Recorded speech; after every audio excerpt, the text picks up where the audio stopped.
ನಮಸ್ಕಾರ ಸ್ನೇಹಿತರೆ, ನಾಡಿ ಮಿಡಿತ ಚಾನಲ್ಗೆ ನಿಮಗೆಲ್ಲ ಸ್ವಾಗತ. ನಾನು ನಿಮ್ಮ ರಾಜೇಂದ್ರ ಕುಮಾರ್ ಕಲಾಲ್. ನೋಡ್ರಿ, ನಾವು ನೀವೆಲ್ಲರೂ ಅಪರೂಪಕ್ಕೆ ಫ್ಯಾಮಿಲಿ ಜೊತೆ ಲಾಂಗ್ ಡ್ರೈವ್ ಹೋಗ್ತಿರ್ತೀವಿ. ರಾತ್ರಿ ಹೊತ್ತು ಹಾಯಾಗಿ ಮ್ಯೂಸಿಕ್ ಕೇಳ್ಕೊಂಡು ಹೋಗ್ತಿರ್ಬೇಕಾದ್ರೆ ಇದ್ದಕ್ಕಿದ್ದಂತ ನಿಮ್ಮ ಕಾರನ್ನ 7 ಜನ ಅಡ್ಡ ಕಟ್ಟಿದ್ರೆ ಏನು ಮಾಡ್ತೀರಿ? ಊಹಿಸ್ಕೊಳ್ಳಿ. ಆ ಭಯ, ಆ ಪರಿಸ್ಥಿತಿ ಹೇಗಿರಬಾರ್ದಂತ. ಇಂಥದ್ದೊಂದು ಘಟನೆ ಮಂಗಳೂರಿನ ಬೈಕಂಬಾಡಿಯಲ್ಲಿ ನಿನ್ನೆ ಬೆಳಗಿನ ಜಾವ ನಡೆದೈತಿ. ಈ ಘಟನೆ ಈಗ ಇಡೀ ಕರ್ನಾಟಕದೊಳಗೆ ದೊಡ್ಡ ಸುದ್ದಿ ಮಾಡಾಕುಂತೈತಿ. ಇದು ಬರೀ ರಾಬರಿ ಅಲ್ಲ ಸ್ನೇಹಿತರೆ, ಒಂದು ಫ್ಯಾಮಿಲಿಯನ್ನ ಅಕ್ಷರಶಃ ನಡಗಿಸಿದ ಘಟನೆ ಇದು. ಆ 7 ಜನ ಯಾರು, ಯಾಕೆ ಆ ಕಾರನ್ನ ಟಾರ್ಗೆಟ್ ಮಾಡಿದ್ರು, ಅಸಲಿಗೆ ಅವಾಗ ಆ ಕಾರ್ನಲ್ಲಿ ಇದ್ದವ್ರು ಯಾರು, ಎಲ್ಲವನ್ನ ನಿಮ್ಗೆ ಬಿಡಿಸಿ ಹೇಳ್ತೀನಿ. ಈ ವಿಡಿಯೋನ ಕೊನೆಯ ತನಕ ನೋಡಿ, ಯಾಕಂದ್ರೆ ಇದು ನಿಮ್ಮ ಸುರಕ್ಷತೆಗೂ ಕೂಡ ಬಹಳ ಮುಖ್ಯ. ಅದು ಸೋಮವಾರ ಬೆಳಗಿನ ಜಾವದ ಸಮಯ ಸುಮಾರು 3 ಗಂಟೆ. ನಿಮ್ಗೆ ಗೊತ್ತಿರುವ ಹಾಗೆ ಆ ಸಮಯದಲ್ಲಿ ಪ್ರತಿಯೊಬ್ಬರು ನಿದ್ರೆಯ ಮಂಪರದಲ್ಲಿರ್ತಾರೆ. ಆ ಸಮಯದಲ್ಲಿ ಇಲ್ಲೊಂದು ಇನ್ಸಿಡೆಂಟ್ ನಡೆಯುತ್ತೆ. ಸಂಗಲಿಯ ವಿಕಾಸ್ ಅನ್ನೋ ಉದ್ಯಮಿ ತನ್ನ ಹೆಂಡತಿ ಮತ್ತು 14 ವರ್ಷದ ಮಗನ ಜೊತೆ ಮುಂಬೈಲಿಂದ ಪೈನೂರಿಗೆ ಹೋಗ್ತಿರ್ತಾರೆ. ಮಂಗಳೂರಿನ ಬೇಕಂಪಾಡಿ ಬಳಿ ಇರುವ ಒಂದು ಹೋಟೆಲ್ ಹತ್ರ ಕಾರ್ ಬರ್ತಿದ್ದಂತೆ. ಅದು ರಾತ್ರಿ 3 ಗಂಟೆ ಆಗಿದ್ರಿಂದ ಅಲ್ಲಿ ಸುತ್ತಮುತ್ತ ಅಷ್ಟೇನೂ ಜನ ಸಂಚಾರ ಇರುವುದಿಲ್ಲ. ಅಂತ ಸಮಯದಾಗ ಆ ಕಾರ್ ಮೇಲೆ ಆ ದುಷ್ಕರ್ಮಿಗಳು ಅಟ್ಯಾಕ್ ಮಾಡ್ತಾರೆ. ಅವ್ರಿಗೆ ಹೆಂಗಾಗಿರಬೇಡ ಹೇಳಿ. ಅಲ್ಲಿ ಅಟ್ಯಾಕ್ ಮಾಡಿದವರು ಒಬ್ರಲ್ಲ ಇಬ್ರಲ್ಲ, 7 ಜನ ದುಷ್ಕರ್ಮಿಗಳು ಅವ್ರ ಮೇಲೆ ಅಟ್ಯಾಕ್ ಮಾಡ್ತಾರೆ. ಅವ್ರ ಕಾರಿನ ಮುಂದೆ ಬಂದು ಅಡ್ಡಗಟ್ತಾರೆ. ಅವ್ರ ಹಿಂದೆ ಮುಂದೆ ಏನು ಯೋಚನೆ ಮಾಡಲಾರ್ದು ಅವ್ರ ಮೇಲೆ ಅಟ್ಯಾಕ್ ಮಾಡೋದಕ್ಕೆ ಶುರು ಮಾಡ್ತಾರೆ. ಹಾಗೆ ವಿಕಾಸ್ ಅವರನ್ನು ಕೂಡ ಕಾರಿನಿಂದ ಹೊರಗಿಳಿದು ಅವ್ರ ಮೇಲೆ ಕೂಡ ಹಲ್ಲೆ ಮಾಡೋದಕ್ಕೆ ಶುರು ಮಾಡ್ತಾರೆ.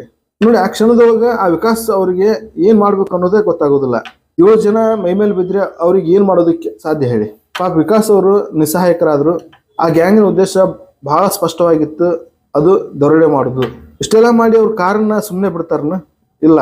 ಆ ಕಾರ್ನೊಳಗ ವಿಕಾಸ್ ಅವರ ಹೆಂಡತಿ ಮತ್ತೆ ಮಗನನ್ನ ಒತ್ತೆಯಾಗಿ ಇಟ್ಕೊಂಡು ಕಾರ್ನ ಓಡಿಸ್ಕೊಂಡು ಅದು ಎಲ್ಲಿವರೆಗೆ ಅಂದ್ರೆ ಕೂಳೂರು ಸೇತುವೆ ಹತ್ರ ತಲುಪೋವರೆಗೂ ಅವ್ರನ್ನ ಕರ್ಕೊಂಡು ಹೋಗ್ತಾರೆ. ನೋಡಿ, ಆ ಫ್ಯಾಮಿಲಿ ಪರಿಸ್ಥಿತಿ ಹೇಗಾಗಿರ್ಬಾರ್ದು ಅಂತ ಊಹಿಸ್ಕೊಳ್ಳಿ. ಅದಾದ ನಂತರ ಕೋಳೂರು ಸೇತುವೆ ಹತ್ತಿರ ಬರ್ತಿದ್ದಂತೆ ಆ 7 ಜನ ಒಂದು ಕೆಲಸ ಮಾಡ್ತಾರೆ. ವಿಕಾಸ್ ಅವ್ರ ಹೆಂಡತಿ ರೂಪಾಲಿ ಮತ್ತು ಆ 14 ವರ್ಷದ ಮಗನನ್ನ ಕಾರಿನಿಂದ ಕೀಳಿಸ್ತಾರೆ.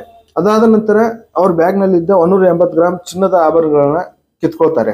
ಯೋಚನೆ ಮಾಡ್ರಿ, 180 ಗ್ರಾಮ್ ಚಿನ್ನ ಅಂದ್ರೆ ಇವತ್ತಿನ ಮಾರ್ಕೆಟ್ ವ್ಯಾಲ್ಯೂ ಎಷ್ಟು ಇರಬಾರ್ದಂತ. ಲಕ್ಷ ಹಣ ಇರ್ತೈತೆ ಅದಕ್ಕೆ. ಅವ್ರ ಅದೃಷ್ಟ ಏನೋ ಗೊತ್ತಿಲ್ಲ, ಆದ್ರೆ ರೂಪಾಲಿ ಅವ್ರು ಹಾಕೊಂಡಿದ್ದು ಚಿನ್ನಕ್ಕೆ ಅವ್ರ ಕೈ ಹಾಕ್ಲಿಲ್ಲ. ಆದ್ರೆ ಬ್ಯಾಗ್ನಲ್ಲಿದ್ದ ಹಣ ಮತ್ತು ಬಂಗಾರವನ್ನ ಮತ್ತು ಐಷಾರಾಮ್ ಕಾರನ್ನ ಎಲ್ಲವನ್ನು ದೋಚ್ಕೊಂಡು ಆ ಗ್ಯಾಂಗ್ ಹೋಗ್ಬಿಡುತ್ತೆ. ಈ ವಿಷಯ ತಿಳಿದಿದ್ದಂತೆ ಸ್ಥಳೀಯ ಪೊಲೀಸರು ದೂರು ದಾಖಲಿಸ್ಕೊಳ್ತಾರೆ. ಮಂಗಳೂರು ಪೊಲೀಸ್ ಕಮಿಷನರ್ ಸುಧೀರ್ ಕುಮಾರ್ ರೆಡ್ಡಿ ಅವರು ಈ ಪ್ರಕರಣವನ್ನು ತುಂಬಾ ಸೀರಿಯಸ್ ಆಗಿ ತಗೊಳ್ತಾರೆ. ಈ ಪೊಲೀಸರು ಆ 7 ಜನರ ಗ್ಯಾಂಗ್ನ ಹಿಂದೆ ಬಿದ್ದಿದ್ದಾರೆ. CCTV ಫುಟೇಜ್ ಚೆಕ್ ಮಾಡಕ್ ಕುಂತಾರೆ. ಟ್ರ್ಯಾಕಿಂಗ್ ನಡೀತಿದೆ. ಆ ಆರೋಪಿಗಳು ಎಲ್ಲಿ ಹೋದರು, ಅವರ ಹಿನ್ನೆಲೆ ಏನು ಅನ್ನೋದು ಈಗ ತನಿಖೆಯಿಂದ ಗೊತ್ತಾಗಬೇಕಾಗಿದೆ.